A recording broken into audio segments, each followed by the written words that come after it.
y'all to one day teach the program in one of y'all counties, one of y'all communities, and that's the purpose of it. Everybody said, to attain my sobriety is easy. To attain my sobriety is easy. My challenge is to maintain it. To attain our sobriety is easy.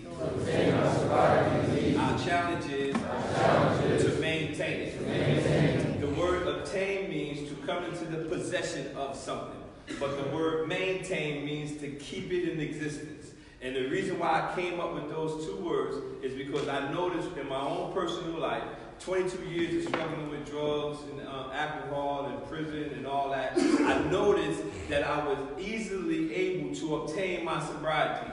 So I was sitting in mystery rehab, and I was trying to figure out, man, I always get my sobriety. It's very easy. I'll just go away. I'll just get locked up. I always obtain my sobriety. And I discovered that my challenge wasn't that. My challenge was maintaining it. Everybody say, to attain my sobriety is easy. To attain my sobriety is easy. My challenge is to maintain it. You have to maintain it. Right now, hopefully, no one's under the influence of any type of drugs. And right now, you have, I said that because I used to find drugs at the warehouse and stuff. I was bad. You know, listen, but once you obtain your sobriety, you have that. You don't have to put no more effort in getting your sobriety again. You have it now. Everything that's in you right now, you have to put in maintaining what you have already obtained. So while you're here, while everybody might be doing the opposite of what you should be doing, you have to distance yourself from them and tell them, listen, I'm not racist. I'm not against what your religion is. I'm focused on maintaining my sobriety. And if you're not focused on what I'm focused on, I don't care what color you are, what county you came from, what mom or dad you had or didn't have. If you're not focused on maintaining what you have, like me, I don't want to deal with you right now. You have to be that type of focus in order for you to succeed. You can't wait to get focused like that outside of here. If you can develop an appetite to maintain your sobriety in here by orchestrating or dealing with the people who are around you, your chances are very high when you leave out of here. Again, our motto is anywhere but backwards. Everybody say anywhere but backwards. That came from Jeremiah 7:24. And it says, yet they did not obey and incline their ear to me, but they kept following the counsel of their own hearts, and they kept going backwards instead of forward. Everybody say anywhere but backwards. Woo! Woo! Woo! Hey, listen to me. Last week, like I told all of you, my father was in the hospital. And I come back a week later, Friday, my father has gone on and be with the Lord. He has passed away. And for me to actually be here with you right now, it was Friday, Saturday, Sunday, it's Monday. The only reason I'm here is because my purpose is greater than my struggles. The bracelet that y'all have on, that I had my wife give y'all, is not just a saying to me. And I honestly want us to be right now at my mother's house like a little kid, comforting my mom. Let me tell you something that I learned about the strength from my mom. The strength from my mom and my father, what I learned from my parents, is amazing. Now, granted, when you have a death in the family, when a wife or a husband suffers the death of their spouse, when people come over your house, they're supposed to come over their house to do what for you? Come on. Yesterday, somebody came over our house, my mom's house. They were crying more than my mother. And my mother was over there, it's going to be all right. So my wife's sitting there like, hold on. The next person come over here crying, I'm kicking them out. Because the purpose of you coming, but my mom was like, yeah, it's going to be all right. My wife looked at her and said, your husband died, not her. But it showed something about my parents. That's the type of strength that I possess in me. That even though in the midst of adversity, I'm able to do what I am called to do. Everybody say anywhere, but back. Let's go to work. And the beauty about it is, man, I'm so excited. I don't want to say I can't wait for my father's funeral. But my father had a drug addiction as well. But he defeated his giant, and he defeated his addiction and had like 20 or 30 years away from it. And while I was in it, he used to preach to me and tell me that I could do it too. And I just didn't believe him, because I'm like, I can't do what you do, man. You one of them, you ever know them type of, like, I don't want to say some men ain't men, but you know one of them mans, one of them, like, you shake their hand, you be like, man. He's one of them type of men. And the beauty of it is, he lived long enough to see what he told me I could do. Amen. So I have the beautiful honor to preach my own father's funeral. Amen. I'm so pumped up. I'm going to preach my father's. Hallelujah. Just to show him, I got it, Daddy. Your boy did it. He was able to see what he told me what I could do, even though I didn't believe. Everybody say anyway. But back. So I got extra motivation on not going back, because I want my dad to have the last memory of seeing me on this side, what I was doing. Page 20. Here's the system. I'll show you what I mean. It says, when two armies are at war and one of the armies wants to give up because they realize that they are defeated, they wave a white flag. Or when a boxer is taking a beating in the ring and the corner wants to stop the fight, they throw in the white towel. In this case, meaning your life, you are the one with the white flag or the towel in your hand, and you, and only you, have the power to wave it or throw it in. And that's called surrendering. And surrendering is the key to your victory. Everybody say surrender. Surrender. You have the towel in your hand. When a boxer's in the ring, my best friend Evander, when he was in the ring, if the person he was fighting, if he was beating him down, the corner, his opponent's corner, had that towel and they would throw it in. And I used to ask my best friend, what that mean? He said, he surrendered. He quit. Meaning now, right now, in this recovery walk that you have with these addictions, you have the towel in your hand. But only you don't have somebody in your corner that has to throw it in. You possess that ability to surrender.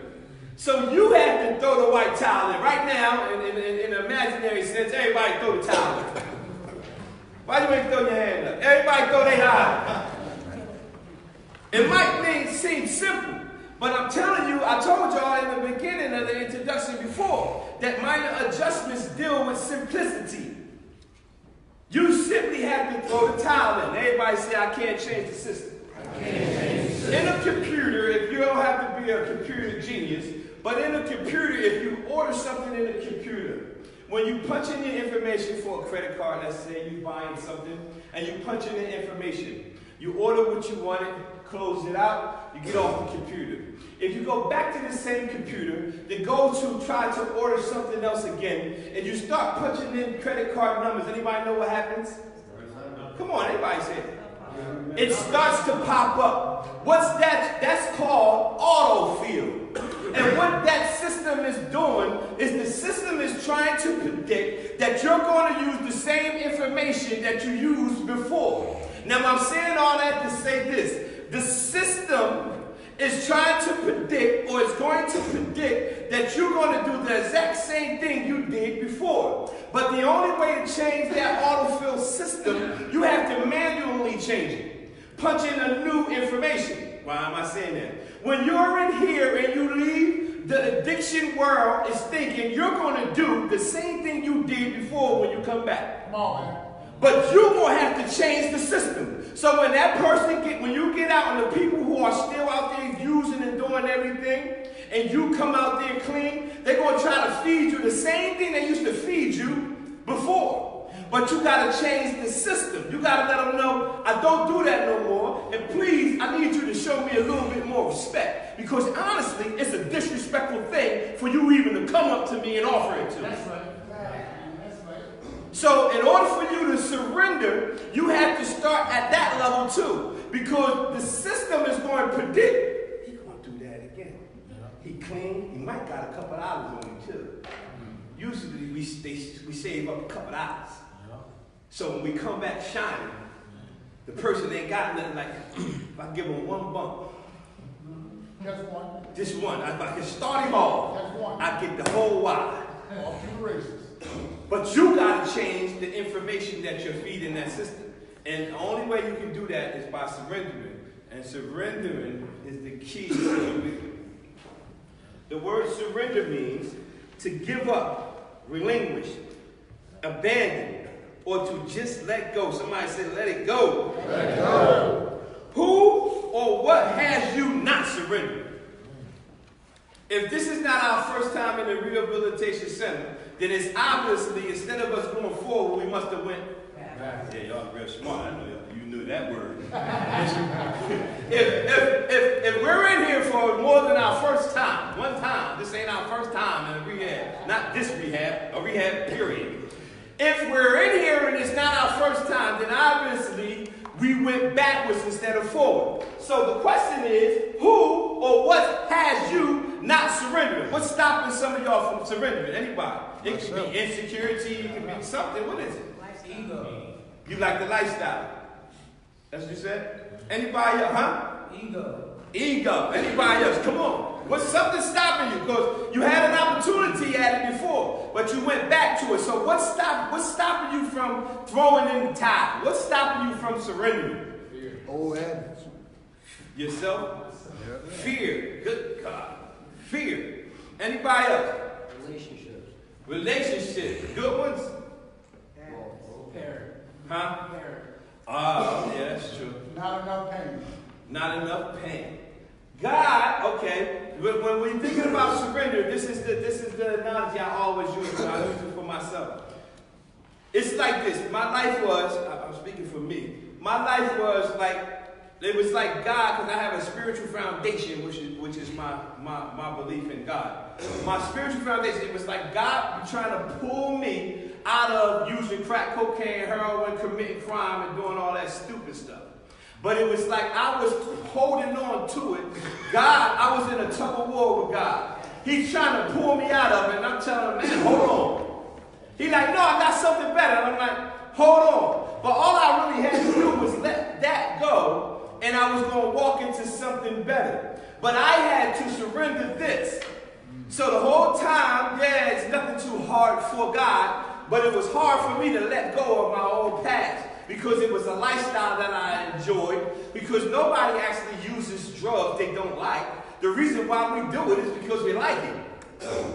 But we have to get to a place where we want to surrender that old lifestyle for something better. We're in a tug of war. And the only way you're going to find out, you need to find out who's stopping me from surrendering. Or what's stopping me?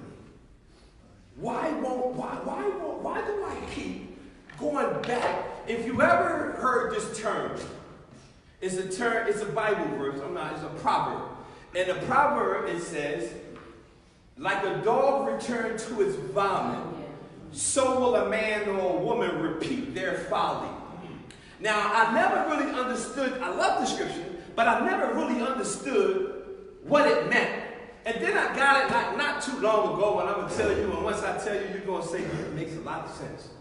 But the reason why we repeat what we repeat is the reason why the dog eats his vomit. If you notice when the dog spits up, the dog goes back and licks up his vomit.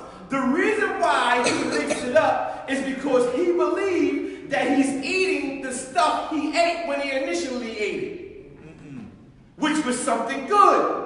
It was good to him. So when he spit it up, he's thinking, oh, that was the steak, this is the steak right here that I had. So when we're doing drugs, it felt good. So we go back to our vomit thinking this felt good. But it's not the same thing.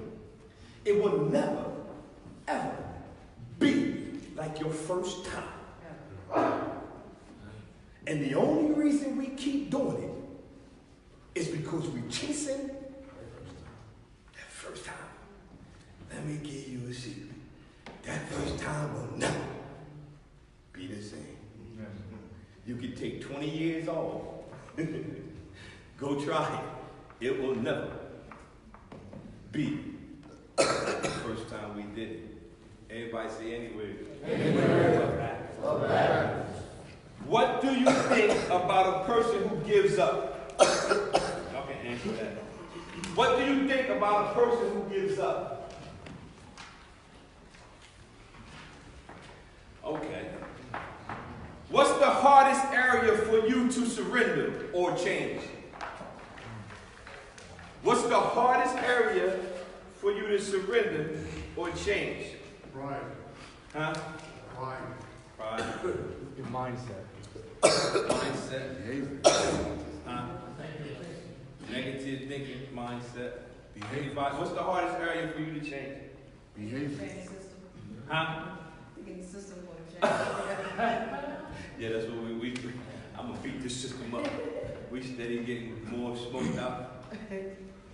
Anybody else? What's the hardest area for you to surrender or change? Behavior. Behavior.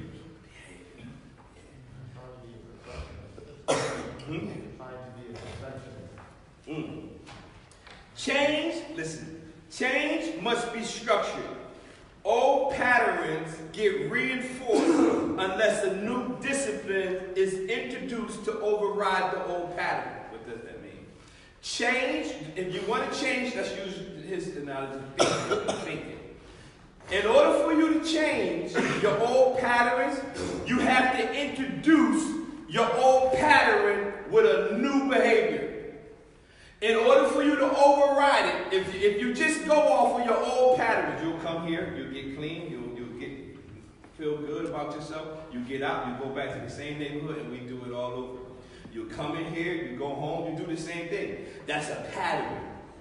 But the only way you can change that, you have to feed your old pattern with some new information. You can build it on your spiritual foundation. Me personally, I used to go to NA and AA. I started on that foundation, and then I built my spiritual foundation. I still knew that I had to feed my old pattern with some new information. So I sucked in everything I could with NA and AA. Then I got into my relationship with my higher power at my church. I started doing things around the church, and I started feeding myself new information. I didn't just wing it off of the old information. If you keep going off the old pattern, you're going to keep getting the same result. You can always judge yourself if you truly surrendered, if you're feeding your brain new information. While y'all here, y'all have one thing. Y'all have a testimony in your hand of a man who did and sat in the same seat you're sitting in. So don't just sit here and say, I can't do this, I can't do that. You can take some of the thoughts that you read in this particular workbook. You can build it off of some stuff that you're studying on your own. Don't just go to work in the warehouse and the trucks and everything and just say, well, my day is over. No, it ain't. Because your day wasn't over when you was getting high. Sleep wasn't even an option. I can't miss getting high when you sleep. Sleep wasn't an option. So if you're going to have to sacrifice sleep sometime. Get up earlier. If they got you getting up at 6, learn to get up at 5. Feed your brain. Don't just go through the old patterns. I'm telling you, if you leave here and you don't feed yourself new information, you're going to go off of the old pattern. Change must be structured. Everybody say change must be structured. Old patterns get reinforced unless a new discipline is introduced to override the old pattern.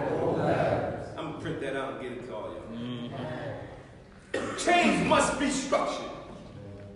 In order for you to change, man or woman, in order for you to change, like he said, his negative thinking, in order for you to change negative thinking, it must be structured.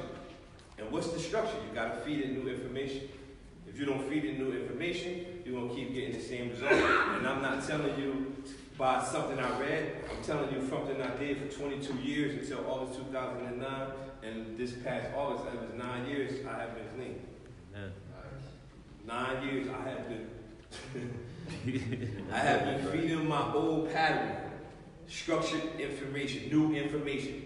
Finding new information. Have you ever thought about surrender? Do a part of you want to truly surrender? Anybody?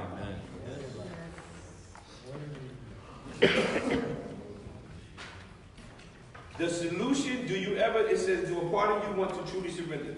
The solution begins, watch this, y'all, with a paradox. Victory is achieved through surrender, not battle. You gain, remember I said surrender is the key to the victory. That's the title of the chapter. Surrender, victory is achieved through surrender, not fighting. Like I'm saying, a lot of people keep trying to fight the system. Like, I'm going to beat this system.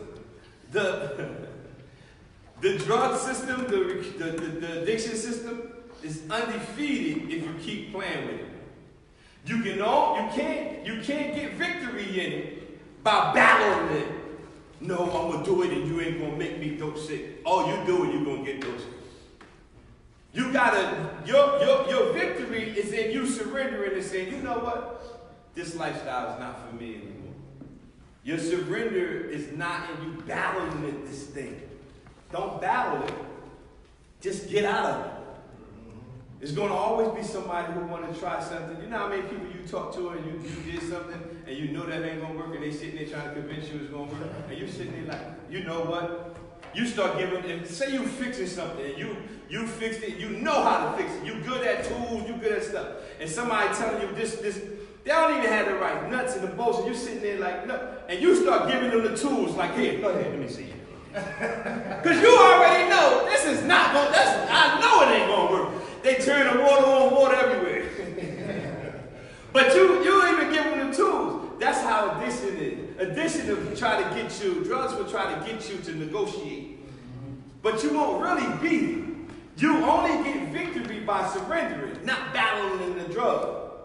Trying to show the drug that I can handle you. And that's how most people leave rehabilitation centers and they die. Because they thinking they got the same type of system when they left. And as soon as they do one bag, it's over. The tolerance and everything is totally different. They trying to battle the drugs, so you got to surrender to that. So many people I encounter each day struggle with the idea of surrender. It is almost as if they will have developed barriers, page 31, around their hearts that keeps the world at an emotional distance. Recognizing those obstacles that stand in your way is the first step toward a strong faith that you can surrender. One of the key obstacles to surrendering is what? Pride. Somebody said that. Yo, the hardest area to surrender is my pride. Listen, we may not all admit this, but all of us have this in abundance. The good news is there's a known cure called what? Without a doubt, it will take a humble person to surrender one bad lifestyle for a better lifestyle. Like he was saying, if I'm telling you, in addiction, one of the main things why a man or a woman won't surrender is because of their pride. It's something that they're trying to prove to somebody else or themselves, but there's a known cure, what it's called. Bow down. We just don't like to bow down. We just have to surrender. If we truly surrender and humble ourselves, pride keeps us not surrendering. Humility tells us, you know what? I tried. 22 years I tried. Since I was 16 years old. I tried addiction, tried rehab. I just kept trying. I'm gonna be able to work and get high on the weekends. That never worked. It starts out good, that ain't work. So I said, man, whatever. I'm gonna just get my first check. I'm gonna quit my job. I'm gonna get a package. I'm gonna hustle and get high. Oh, it was pride. I was just trying to negotiate with addiction. We come up with all these strategies. And as soon as I sat on that bench, I was in Bristol, New Jersey, and I sat on that bench and I said, you know what, I give up. And I made it. As simple as me saying, humbled myself and said, you know, that's it.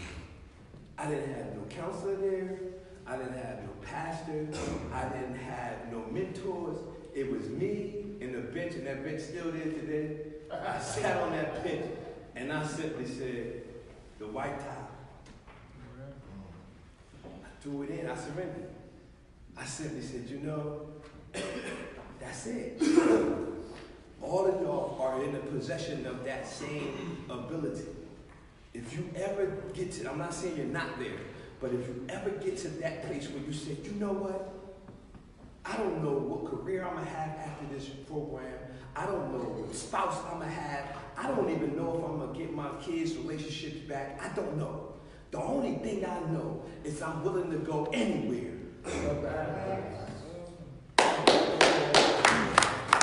That's all I had.